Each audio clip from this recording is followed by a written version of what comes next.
Are sex and spirituality compatible with each other?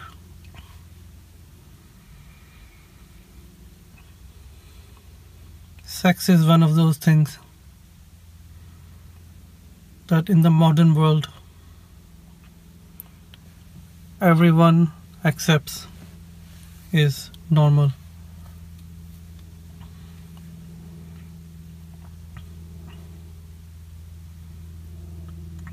Very few people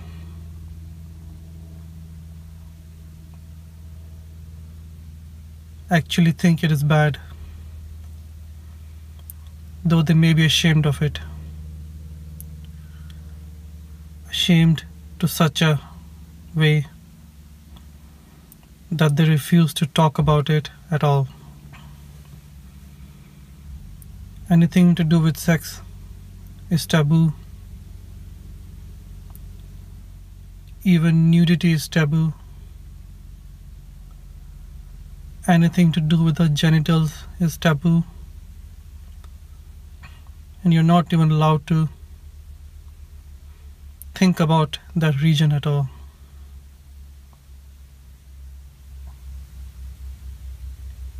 The sex organs are something to be ashamed of for most people.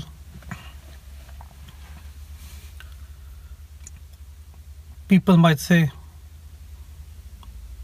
intellectually that sex is a normal thing,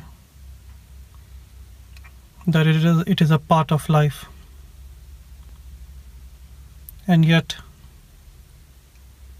it is a part of their life they hide very well.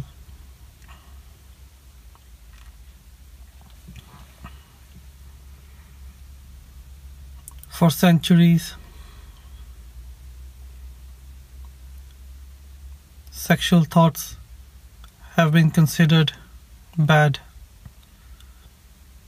something that lead to the devil,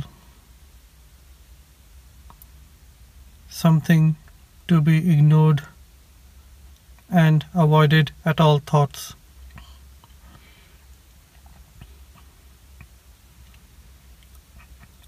And even in this age of sexual revolution,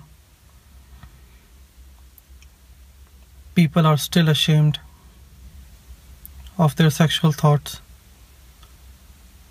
no matter how enlightened they pretend to be otherwise.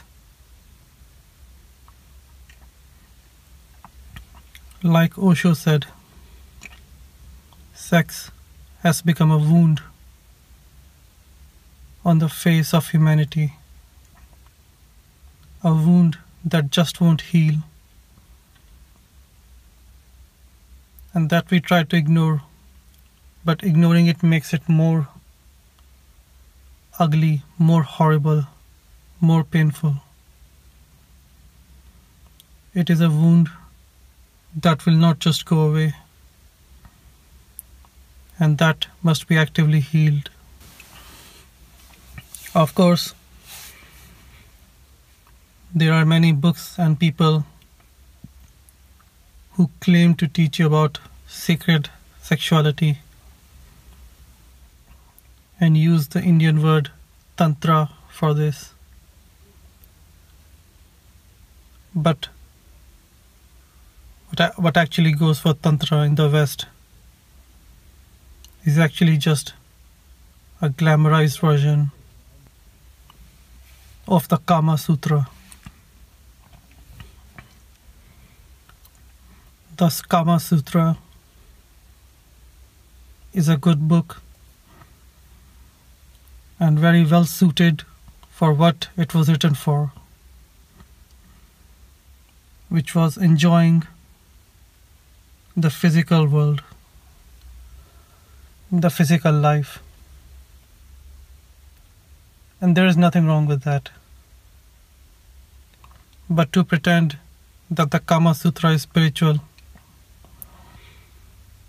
like many of these sacred sex books and these so-called Tantra Courses claim, is wrong.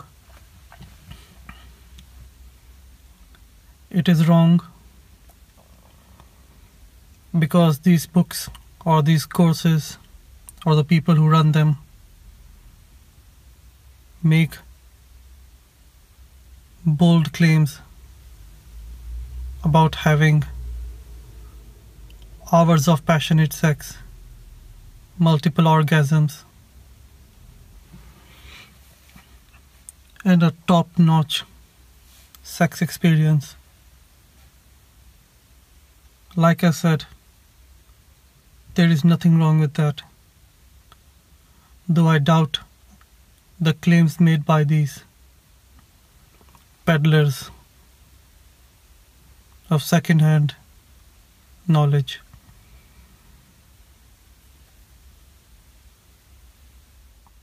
And the reason I am so against these New Age Tantra teachers is that rather than healing the wound of sex, they seem to make it worse. They make the wound go deeper. Rather than treating sex as just another normal act, a part of our humanity, these courses try to make sex into something special with their promises of multiple orgasms, Kundalini awakening, and other unsubstantiated claims. They are keeping the problem in place, in which, rather than accepting their sexuality,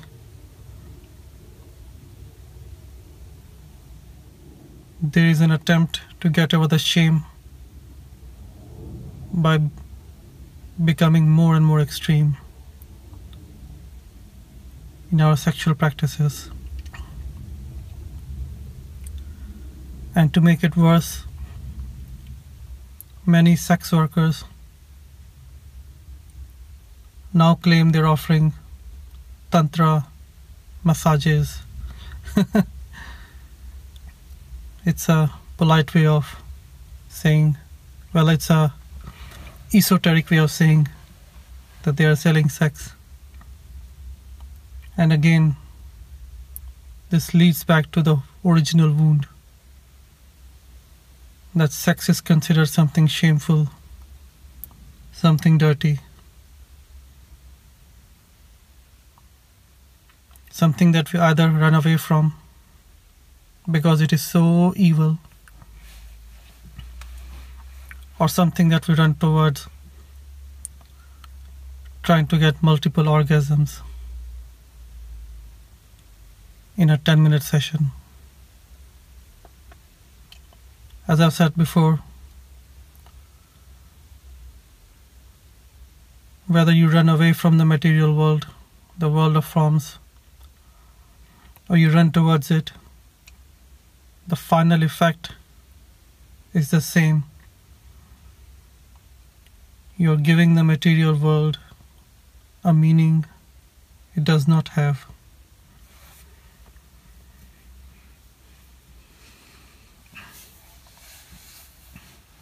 From my own experience, I found that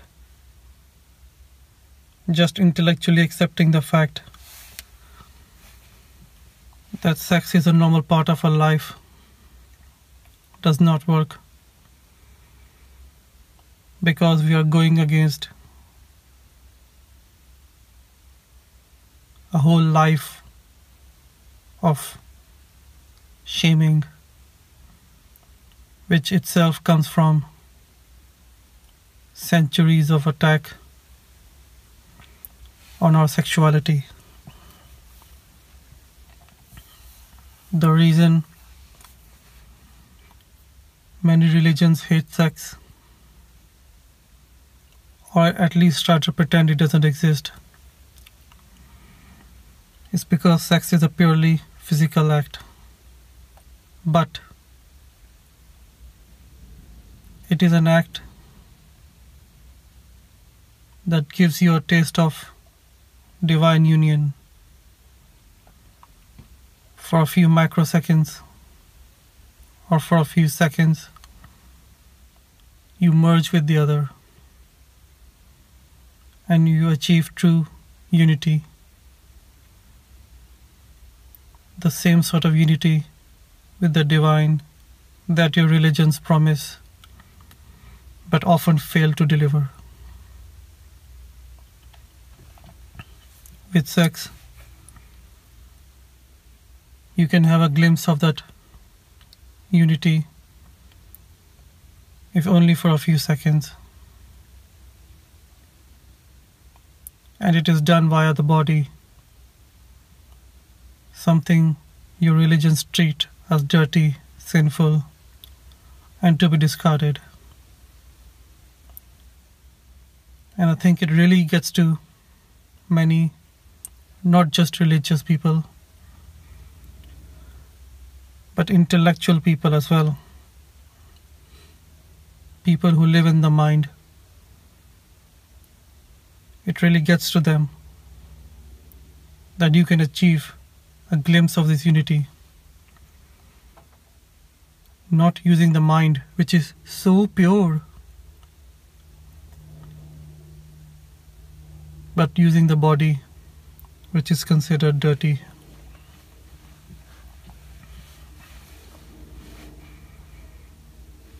Now, in some way, the old traditions are right, in that the glimpse given to you by sex is a fake version of the real bliss achieved by real enlightenment.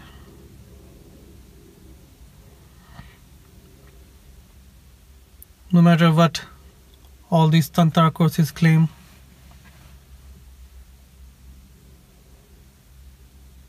most people will not get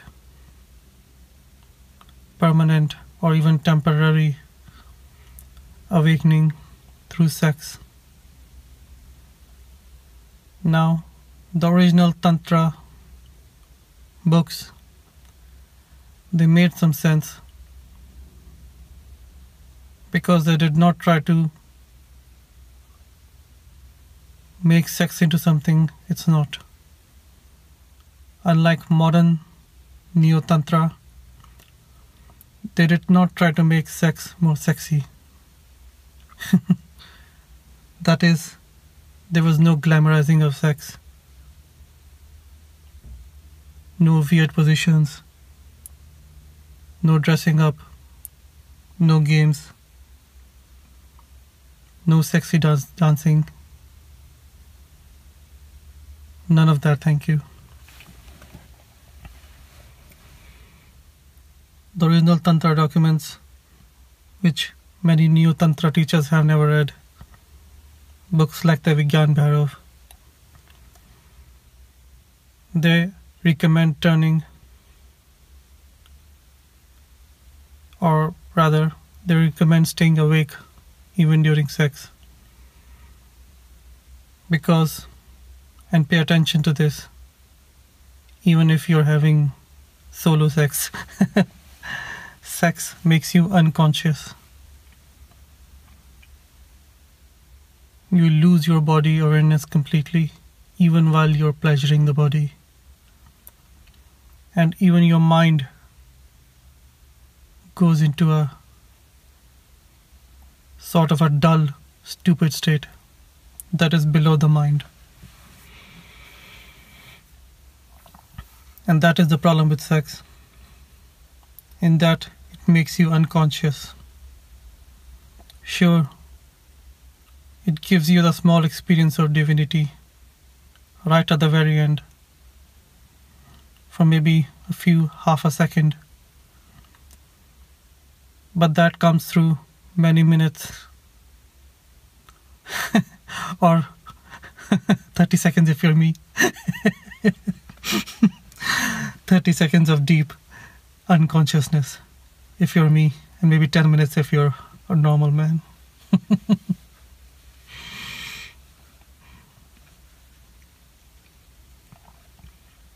So this is what the original Tantra books were trying to tell you. And they weren't just saying this about sex. They wanted you to bring this awareness into things like eating,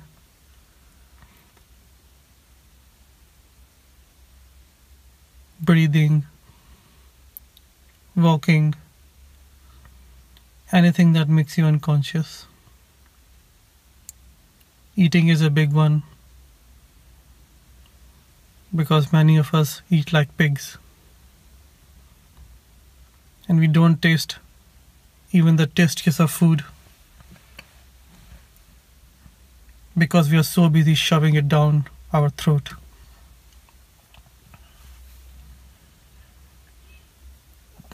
It's the same with sex. We are so busy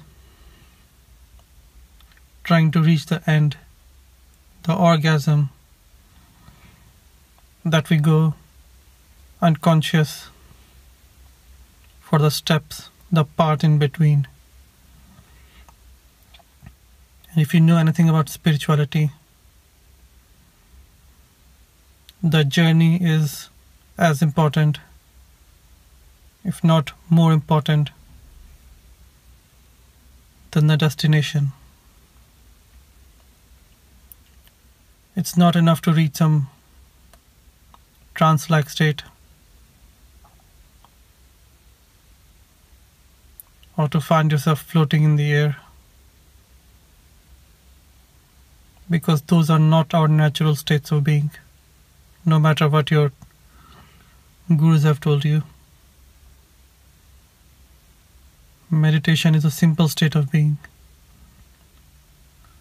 a relaxed, natural, calm, joyful state of being that has nothing to do with trance-like states of the mind. Your goal in sex is to keep that natural state even while you're in the middle of something that is dragging your attention outward. To remain present in your own self, even as the senses and the mind want to drag you away. And this is hard, very hard, which is why this method of using sex was considered so powerful. But the technique itself has become corrupted. Like I said, 99.99 books or courses or teachers on Tantra nowadays, they just repackage the Kama Sutra and pretend they're teaching Tantra. And that's fine. That's what people want. Those are the laws of business. And like I said, there's nothing wrong with enjoying a good sex. But don't pretend you're doing something spiritual. There's nothing to be ashamed of, nothing to feel guilty of. It's the same as going to a good restaurant and eating fancy food.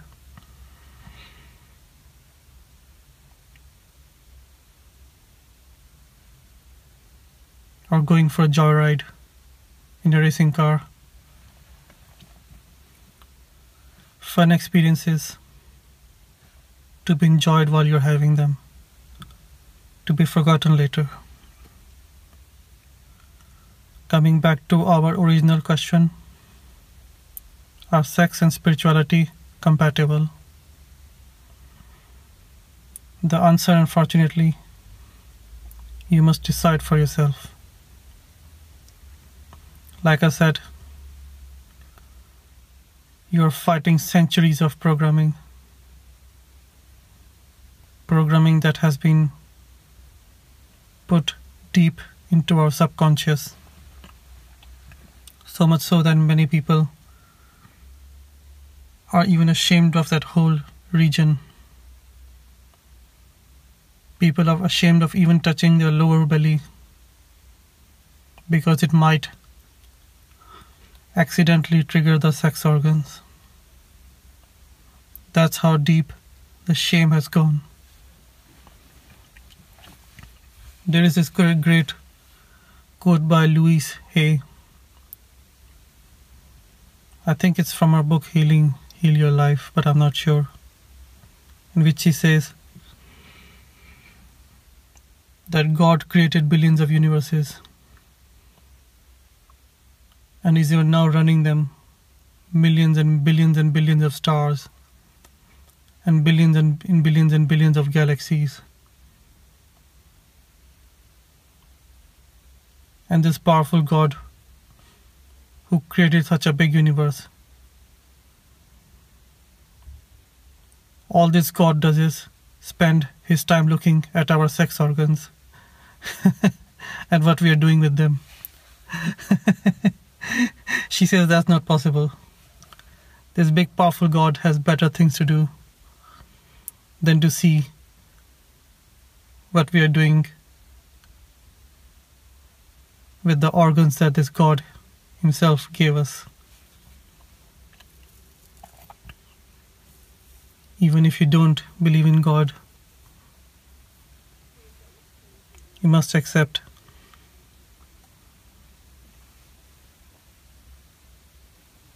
that the sex organs are a natural part of our being.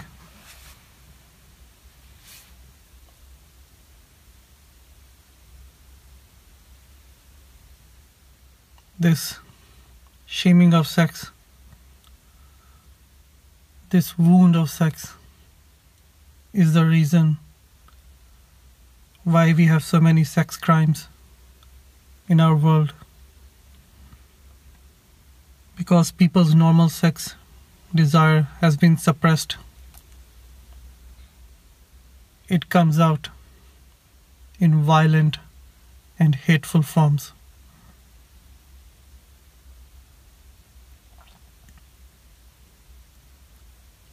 Most sexual violence, especially towards women, but towards men as well increasingly, and towards children. This violence is done from a place of hate and shame and disgust. And we as a society are responsible for this, not just the criminals, the rapists. Because we have created a society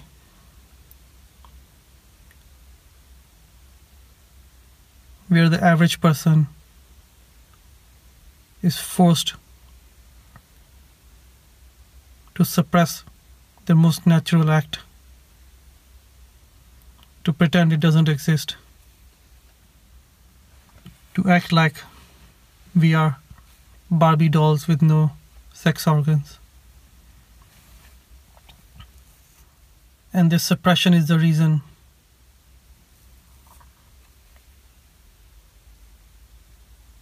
or rather it is a cause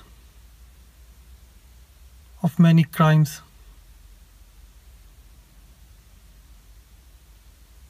If you look at it,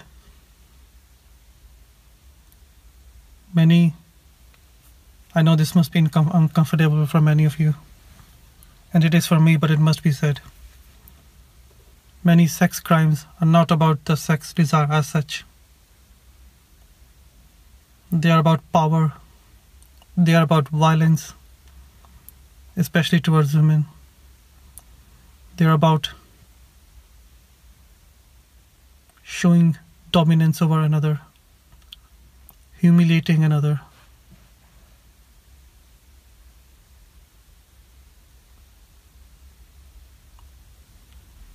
This violence, this hatred,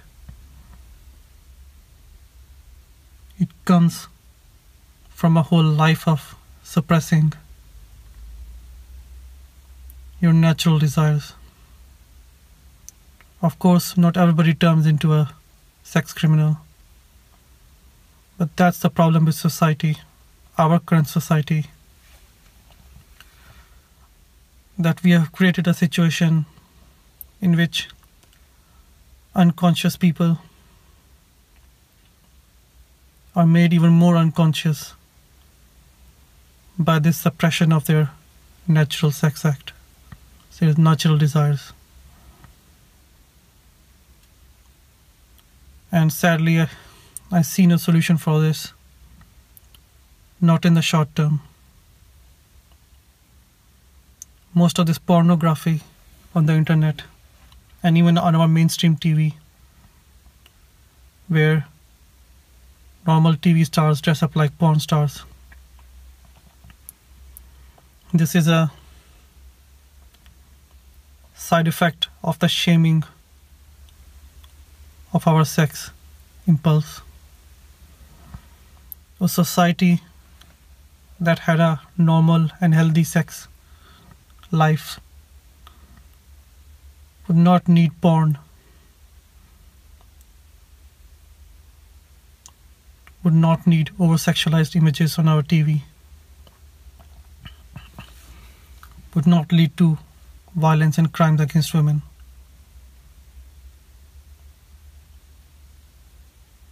But because of our shame, our natural desire has become corrupted, has taken this ugly form. Everything from violent porn to teenagers on TV dressing like porn stars, to daily news of sex attack in one place or another. Sex has become a wound on our whole society. And it is not something that started yesterday or even last year. So it's not something that can be fixed today or tomorrow or even next year. What we can and should do is, in our own consciousness, pray for the healing of this wound on our collective psyche. This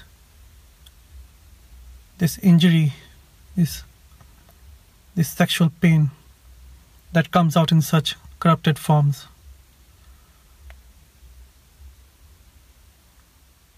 We can pray for ourselves,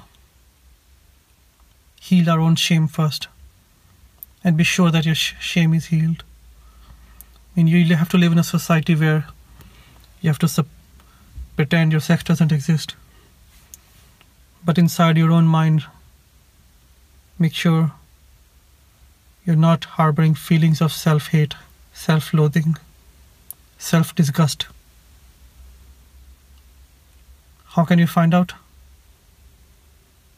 Sit quietly in a quiet place, closed room, and put your hand near your sex organ or your genital and bring your attention to that region. What do you feel? Do you feel shame, guilt, hate, self-loathing? Breathe into that region. Meditate on the region, the lower belly / sex organ place. 90% of the people who try this will feel an immense amount of self-hating, self-loathing, guilt and shame, even if logically they accept that sex is normal. Because the wound of sex goes deep into their psyche.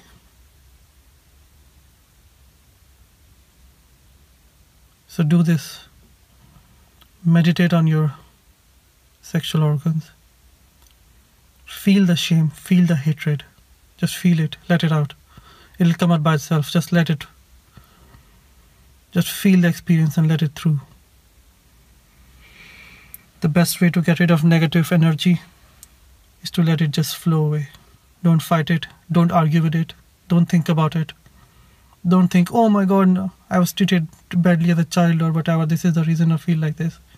Or this is the reason I overeat. Don't think about it. Don't analyze it. There's no need to analyze anything. Just let the feeling pass. Just let it go. Before we can heal the shame in society, we must first heal ourselves, one person at a time. And then we can pray the society is healed. That this disgust and hatred that society feels and sometimes expresses in violent sexual crimes, pray that this feelings of self-loathing as a society are healed. They cannot be healed by us as individuals. But if enough of us come together, we could start to bring a change in the consciousness of humanity. And this universal consciousness, the divine, can then step in and help us.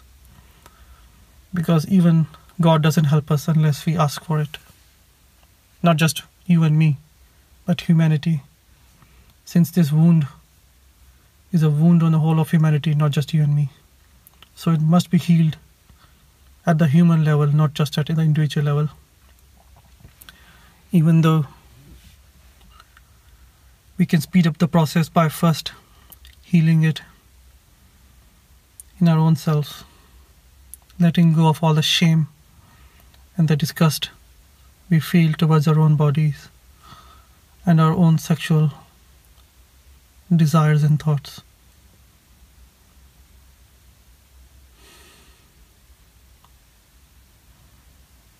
This has been a uncomfortable topic for me to talk about as well. But I felt I just had to talk about it. Because this pain that we feel is stopping us, not just individually, but as human beings as well, from achieving true freedom. If you heal yourself, we are that much closer to healing humanity.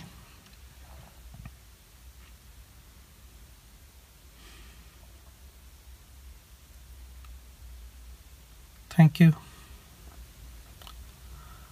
And I'll leave you with a few deep breaths. Deep breath in.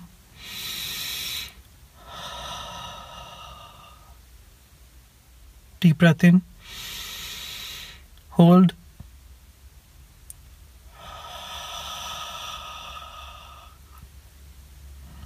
Deep breath in. Hold. And let go.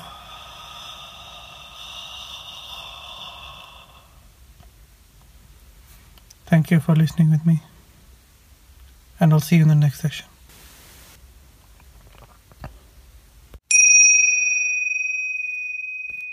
Thank you for listening.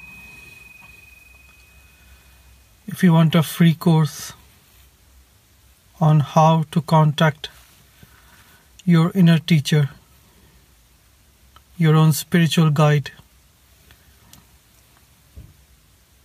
the part of the divine who lives inside of you and is guiding your spiritual progress, then please go to my website, thepathtojoy.org. That is thepathtojoy.org. Thank you.